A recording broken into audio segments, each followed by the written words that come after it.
Shalom, salam sejahtera di dalam nama Tuhan Yesus Kristus. Tetap bersama saya, Pendeta Binsar Sianipar BBS, dari Gereja Alkitab Allah Esa.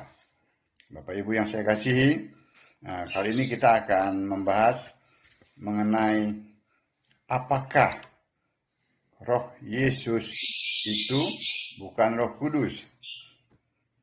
Karena kan selama ini kan pengamat Tritunggal kan mengatakan bahwa Bapa itu bukan Yesus, bukan anak itu bukan Roh Kudus.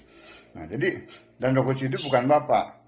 Nah, jadi mari kita lihat apakah Roh Yesus itu bukan Roh Kudus. Saya konsekuen ya Bapak Ibu sekalian, saya konsekuen dalam arti begini, mengkritisi doktrin Tritunggal. Dan saya setiap saat menguji apakah doktrin Tritunggal itu Alkitabiah atau tidak. Karena kalau tidak Alkitabiah, nah itu Bapak Ibu tahu kan? Bahwa itu adalah sesat, penyesatan. Dan sampai saat ini tidak ada satupun doktrin Tritunggal yang dapat bertahan dalam pengujian-pengujian itu. Baik itu doktrin Tritunggal dari timur yang digambarkan itu ada dua bola gitu, dalam dua bola kecil dalam satu bola besar, di mana diartikan yang besar itu adalah Allah yang diplesetkan dengan Bapa begitu ya. Lalu yang bulatan kecil-kecil itu dikatakan anak, dan yang bulatan satu lagi Roh Kudus. Nah, jadi mereka mengartikannya bahwa Bapa itu, yang Allah itu diplesetkannya, memiliki roh dan firman. Begitu. Kita akan uji. Maupun dari doktrin Gereja Barat, Tritunggal Barat maksudnya, yang menggambarkan sebagai dengan segitiganya. Ya, segitiga itu ujungnya di atas itu dikatakan Bapa. Itu juga pelesetan, yang Allah dipelesetan Bapa gitu. Lalu yang di bawahnya anak. Bapa bukan anak bukan Roh Kudus. Roh Kudus bukan Bapa, tetapi Bapa adalah Allah, anak adalah Allah, Roh Kudus adalah Allah. Nah, sekarang kita lihat ini yang dari Barat ya, doktrin yang dari Barat yang digambarkan dengan segitiga. Bapa bukan anak, betul. Karena Bapa itu roh. Kalau mengacu kepada ini ya, perjanjian lama ya, bahwa Bapa itu Bapa orang Yahudi itu adalah Allah. Orang Yahudi mengakui gitu bahwa Allah mereka itu Bapa. Nah, itu roh, mutlak harus roh. Lalu anak, mereka katanya bahwa anak itu roh, bahwa anak itu Allah. Tidak. Anak itu adalah fisik. Sebutan waktu Allah jadi manusia, waktu firman itu jadi manusia itulah disebut anak Allah, anak manusia. Nah, nggak mungkin itu, karena itu fisik itu. Kalau Allah itu mutlak harus roh. Nah, ini fisik, nah, gagal kan? Lalu anak itu bukan roh, betul. Karena anak itu fisik, roh itu ya roh Kudus itu roh. Jadi kita lihat, gagal kan? Gagal. Lalu lagi yang dari timur itu, yang dalam bulatan itu, dua bulatan kecil dalam satu bulatan besar. Roh Kudus dan anak itu digambarkan dengan bulatan kecil ya. Jadi yang bulatan besar itu Bapa yang diplesetkan dari Allah. Allah itu memiliki roh dan firman. Kalau Allah tidak memiliki roh, maka Allah mati. Kalau Allah tidak memiliki firman, maka Allah itu tidak bisa mencipta. Nah, itu bodohnya. Kita mengatakan apa? Allah itu adalah roh. Nggak bisa dipisah. Allah tidak memiliki roh, tapi Allah adalah roh. Bisa kan dibedakan pengertiannya? Kalau Allah memiliki roh berarti ada dua. Ada Allah, ada roh. Tetapi kalau Allah adalah roh, satu, tidak bisa dipisah. Nah, gagal kan? Lalu kalau Allah itu memiliki firman, waktu firman itu jadi manusia, bagaimana? Bengong kan Allahnya? Nah, jadi dua itu udah gagal. Tapi kita akan lihat nih. Kita akan lihat di apa? Di Kisah 16 ayat 6 dan 7. Ya, saya bacakan ya Kisah 16 ayat 6 dan 7. Ayat 6 ya. Saya mulai ya. Mereka melintasi tanah Frigia dan tanah Galatia karena Roh Kudus mencegah mereka untuk memberitakan Injil di Asia. Tuh. Roh Kudus mencegah. Nah, sekarang kita lihat ayat yang ke-7 ya. Dan setibanya di Misia, mereka mencoba masuk ke daerah Bitinia. Tetapi Roh Yesus tidak mengizinkan mereka. Roh Yesus tidak mengizinkan mereka. Jadi yang ayat 6 ada Roh Kudus ya, mencegah. Di ayat 7 Roh Kudus tidak mengizinkan. Nah, kalau di ayat 6 itu Roh Kudus, di ayat 7 Yesus, Roh Yesus itu tidak sama, berarti ya, coba perhatikan ini coba mulai kita masuk ya.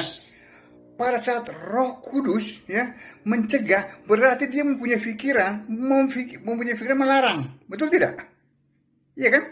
Nah, sekarang pertanyaannya, pikiran siapa? Iya kan? Nah, kalau roh Yesus di ayat yang ke-7 itu mengatakan, dikatakan bahwa tidak mengizinkan, berarti Roh Yesus pun mempunyai pikiran. Nah, pikirannya siapa? Kalau Roh Kudus dan Roh Yesus itu berbeda, maka Tritunggal ini bukan Tritunggal. Kenapa? Karena bertambah lagi. Yang pertama, Bapa, ini menurut mereka. Yang kedua, Anak. Yang ketiga, Roh Kudus. Yang keempat, Roh Yesus. Berarti bukan 3, 4 tunggal. Doktrin itu nggak tahan diuji, karena itu buatan manusia, bohong semua itu. Tuh, bilang atas nama bapak-bapak gereja. Karena bapak-bapak gereja lah, maka kekristenan terpecah belah. Karena bapak-bapak gereja lah, maka timbul golongan-golongan. Sabellianus apa itu ya? Lalu Oneness, Yesus only. Yang ketiga Tritunggal. Tapi katanya sih yang pertama Tritunggal. Itu karena bapak-bapak gereja. Jangan ikuti bapak gereja, ikuti firman Allah. Bapak-bapak gereja diikutin. Itu yang ditulis, yang dikatakan. Itu bukan firman Allah. Tetapi Alkitab adalah firman Allah yang ditulis oleh para rasul dan nabi. Itu yang diikutin. Kan? Kita lihat. Gagal kan? Benar tidak? Doktrin-doktrin yang buatan manusia tuh nggak akan lulus dalam percobaan tuh, nggak akan lulus dalam pengujian nggak akan lulus, itu lihat aja tadi tuh, itu udah 4 tunggal. Belum lagi yang lainnya, ya kan? Pada saat roh itu mencegah, Roh Kudus ya, berarti dia mempunyai pikiran. Pada saat roh Yesus itu ya tidak mengizinkan, berarti dia juga mempunyai pikiran. Nah, dua-duanya pikiran siapa ini?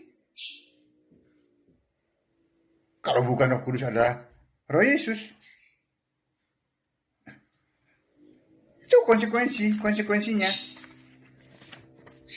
Nah, jadi Bapak Ibu jangan mau dibohongin tuh, bohong semua tuh. Tuh ini saya katakan ini Bapak Ibu memegang Alkitab ya, bukan saya yang pegang loh. Bapak Ibu juga memegang Alkitab. Buka Alkitabnya. Mulai baca. Nah, kita lihat lagi tuh. Jadi kalau Roh Kudus itu punya pikiran, nah pikiran siapa lagi? Tambah lagi, tadi 4, 5. Baru pikiran Roh Yesus. Udahlah. Bohong semua itu. Nah, sekarang kita lihat apa yang dikatakan oleh Alkitab. Alkitab adalah kebenaran. Amin. Alkitab tidak perlu ditambah-tambah dengan buku tafsir. Bohong semua. Itu para teolog itu menyembunyikan kebodohannya, mau menyembunyikan kebingungannya. Paling, oh nanti Pak, saya cek dulu nih dalam bahasa aslinya. Bahasa aslinya apa sih? Ada lagi saya bilang, kalau nggak sesuai, LAI salah. Salah dalam menerjemahkan. Salah itu, salah. Nggak benar tuh LAI. Tapi kalau kira-kira mendekati sesuai, oh kan, apa saya bilang? Saya bilang tuh apa? Kasihan ya pendeta Tritunggal ya. Dokternya tuh baru diuji gitu aja. Itu. Dengan berapa ayat, 2 ayat ya. Udah gugur. Menyembunyikan lagi, itu ada pribadi. Tuh. Saudara jangan pikir ya, pada saat mereka berpikir Allah itu pribadi, maka mereka itu berpikir Allah itu seperti manusia. Sebesar manusia. Iya. Coba tanya mereka. Mereka berpikir Allah itu sebesar manusia. Pada saat mereka melihat tahta, pada saat mereka berpikir bahwa ada tahta di surga, bahwa ada tahta Allah dan tahta anak domba, mereka berpikir tuh, Allah dengan anak domba itu duduk pangkuan tuh. Itu yang ada pikiran mereka. Mereka nggak berpikir loh bahwa Allah itu roh, dahsyat, memenuhi ciptaannya, sehingga nggak ada yang sembunyi. Bapak Ibu mau bohong ketahuan. Nah, siapa yang tahu? Kalau bukan Allah yang maha hadir di Yeremia 23 ayat 24. Di mana lagi tuh? Ini saya catat nih. Allah maha hadir tuh di Ibrani 4 ayat 13. Nggak ada yang tersembunyi. Jadi bohong itu semua tuh. Kalau pribadi ya, pada saat pribadi itu macam Bapak Ibu menghadap ke depan, kejadian di belakang Bapak Ibu nggak tahu. Tuh Allah tuh, kalau hal pribadi. Bahkan kejadian di samping pun nggak tahu. Karena matanya di depan. Iya kan?